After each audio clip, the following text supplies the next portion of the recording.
Ang higpit ng immigration ng Singapore. So, andito ulit ako sa Singapore. And yung rain vortex, dito sa Changi Airport. Very fresh nung nangyari sa akin, kailangan ko na siya yung kwento. Kanina, pagdating mo kasi sa Singapore arrival, scan ka na ng passport mo doon sa machine, parang e-gates din sa atin. Tapos scan na face mo. Wala na masyadong immigration ka dito, puro e-gates lang. So, laging ganun, laging walang tanong, laging wala, ganun lang talaga kabilis. Pero kanina, pag scan ng face ko, sabi ko lang authority. So, nagtawag ako nung nasa harap ko. Andun lang din naman sila, may mga tao din doon, yung mga immigration din. So, sabi niya, detain siya sa tablet niya. Andun pala information, kasi nakita ko yung picture ko yun nandun.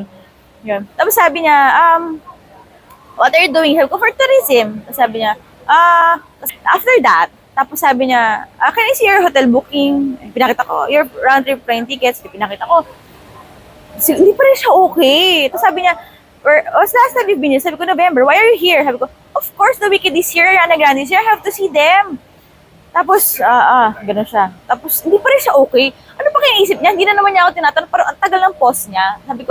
Sabi niya, what do you do? Sabi ko, ang intindi ko anong ginagawa ko sa Philippines, so ano work ko. Sabi ko, I work in the Philippines. I work in the biggest bank in the Philippines. So, di ba? Medyo yumabang na yung tono ko. pero chill pa rin kasi kailangan friendly tayo, di ba? Jolly-jolly, ganyan. Pero kinakabahan na ako, no? Buti, may dala akong ID, company ID.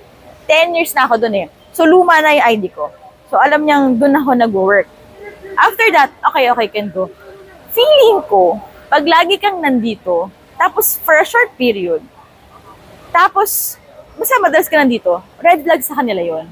Feeling ko rin na baka nag-i-stick sila kasi baka marami naghahanap ng trabaho dito. Pero mukha na maghanap ng trabaho, wala tatanggap sa akin kasi pink yung buhok ko. Di ba yung reality na may kulay yung buhok, ayaw nila sa ganito. Fortunately kasi, frequent flyer tayo, so marami na tayo napuntahang countries. Kasi na kung wala na akong dalang documents, kundi company ID na lang. Yung sa immigration sa atin, wala nang tanong, tatak lang, alis na.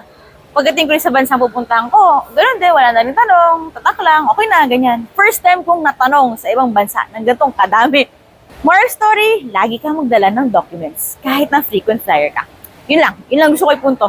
Pero gusto ko ikwento yung nangyari sa akin. Kasi first time nangyari sa akin yun.